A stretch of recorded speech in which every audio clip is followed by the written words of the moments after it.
C'est le couvre-jeu. Tadam! Bonsoir à tous et bienvenue pour cette nouvelle vidéo. Aujourd'hui, je vais vous présenter un jeu qui a été un vrai coup de cœur pour énormément de monde. La preuve en est, il a été en rupture quasi dès son arrivée. C'est quelque chose qui a fait un carton phénoménal. Je vous parle d'un jeu qui s'appelle La Maison des Souris. La Maison des Souris, c'est un jeu coopératif où il va falloir faire preuve de mémoire, d'observation et aussi de coopération pour être en capacité de se répartir correctement les choses. Je vous montre un petit peu. Vous avez une maison, vous voyez, le jeu est plutôt vraiment magnifique. Vous avez une maison comme ceci. Donc c'est la maison des souris, avec 4 pièces. D'accord? Alors bien entendu, lorsqu'on va jouer, nous, hop, on va utiliser, donc c'est la boîte qui fait le taf. On va utiliser la boîte pour fermer cette maison. Vous voyez, alors elle se ferme.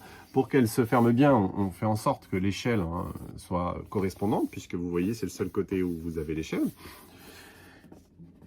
Et puis, une fois qu'on a fait ça, on va avoir des petits objets. Alors, en fonction de l'âge de l'enfant, en fonction du nombre de personnes aussi, ça peut être intéressant de complexifier les choses, vous allez avoir des plateaux de jeux qui sont plus ou moins durs. Je vous expliquerai après le concept, mais sachez que vous avez 1, 2, 3 et 4 plateaux qui vont être jouables, et plus vous allez augmenter le niveau, plus vous aurez d'objets, plus vous aurez de possibilités, plus vous aurez de choses pour essayer de gagner une partie.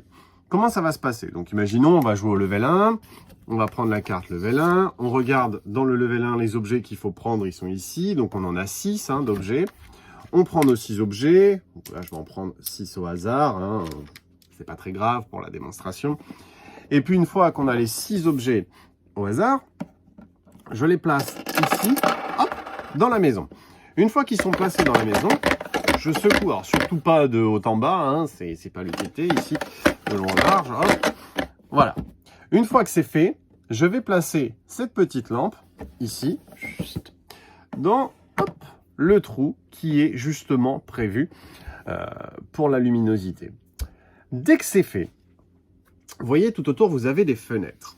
Vous allez soit décider de tous regarder dans toutes les fenêtres, soit vous répartir les fenêtres, mais vous mettre d'accord comment vous allez retenir les choses. Quand vous allez allumer la lumière, vous allez tous regarder par les fenêtres. La lumière, dessus, il y a un minuteur. Le minuteur s'arrêtera au bout de vos 30 secondes, et au bout des 30 secondes, vous devrez être en capacité de répondre à certaines questions de la plaque. C'est-à-dire, par exemple, les Lego se situaient-ils dans telle pièce? Ou alors, dans telle pièce, dites-moi quels sont les objets qui étaient présents. Je vous montrerai un petit peu le plateau après, comment ça se passe. Et vous aurez justement 4 énigmes comme ça.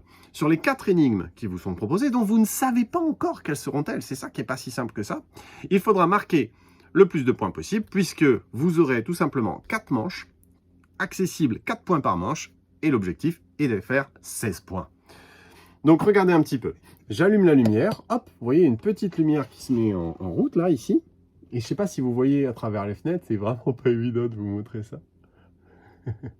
Donc vous voyez un petit peu ici, je ne sais pas si c'est clair pour vous, mais vous voyez un petit peu normalement, hop, dans ma fenêtre, il y a la pièce, vous pouvez regarder à l'intérieur, etc., etc. Alors vous voyez, on voit un petit peu mieux ici. Là. Donc vous analysez, vous regardez si vous voyez des jetons.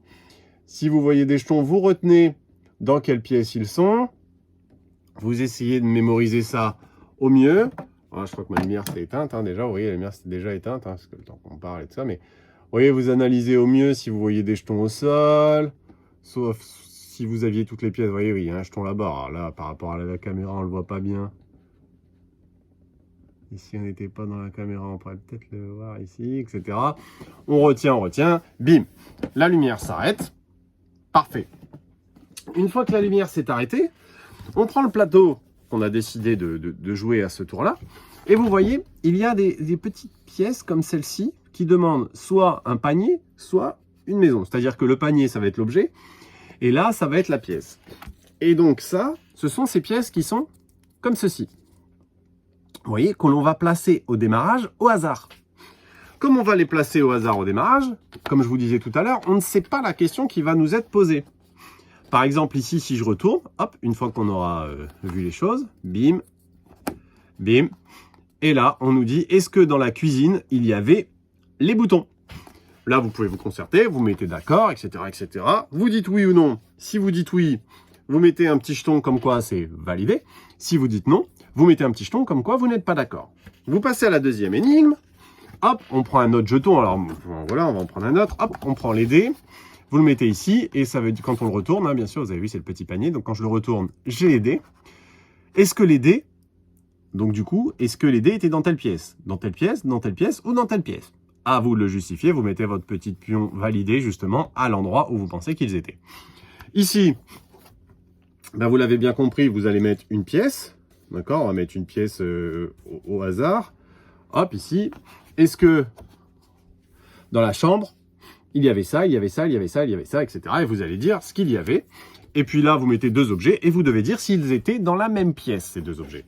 Une fois que vous avez fait ça, vous reprenez votre maison. Une fois que votre maison est prise, vous l'ouvrez et vous vérifiez si vous aviez bon, si les jetons étaient bien à tel endroit, etc., etc. Vous notez vos points et vous faites une deuxième manche en remettant les jetons de cette façon-là. C'est vraiment un jeu qui est très sympa parce que on peut y jouer en famille, on peut y jouer à des âges différents. Même quand on est un adulte, finalement, on s'éclate bien. Ça fait jouer la mémoire, même pour nous. Et je vous assure que des fois, les enfants sont bien meilleurs que nous au niveau de la mémoire. Et donc, c'est vachement sympa. Pourquoi ça se complexifie après? Parce que regardez, par exemple, le plateau le plus dur, qui est le plateau 4. Vous voyez, non seulement, il va falloir dire si tel objet se trouvait dans telle pièce et on a rajouté des objets, mais en plus, il va falloir être en capacité de dire s'il était tombé de ce sens-là ou s'il était tombé de ce sens-là. Puisque chaque face, chaque pion a une face qui est différente. Donc du coup, on augmente la complexité. Pareil pour ce genre de questions ici. Vous voyez, il va falloir être en capacité de dire si cet objet ici qui est là, du sens où vous l'avez mis, était du même sens que cela ou pas. Donc vous allez devoir décider quelle était telle pièce qui était dans le même sens. Par exemple, si on met le bouton, qui était dans le même sens que ce bouton-là. Bim. Donc vous voyez, on complexifie vraiment la tâche. Dans les premiers niveaux, il va falloir savoir dans quelle pièce c'était. Et dans les niveaux d'après, on va rajouter des jetons. Et en plus, il faudra savoir dans quel sens le jeton est tombé. C'est vraiment un jeu génial. Moi, je vous le conseille à 100%. Vous risquez vraiment de faire des heureux. La boîte est magnifique. La création est magnifique. L'idée est géniale. On est dans un concept de jeu qui change un peu. Eux, ils conseillent à partir de 5 et 9 ans. Enfin, entre 5 et 9 ans pour avoir les pleines capacités de ce jeu. Moi, je vous le conseille vraiment, même à partir de 4 ans. Vous pouvez déjà rentrer sur une coopération avec les enfants qui est géniale. Vous le savez, moi, je joue avec ma fille qui a 4 ans. Ça marche très, très bien. Elle adore ça. Et ça peut aller jusqu'à pas d'âge pour les adultes. Dernier avantage, ça peut se jouer tout seul.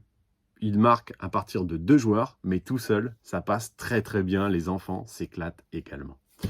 Voilà, sur ce, je vous souhaite une très bonne soirée et je vous dis à demain pour un nouveau jeu.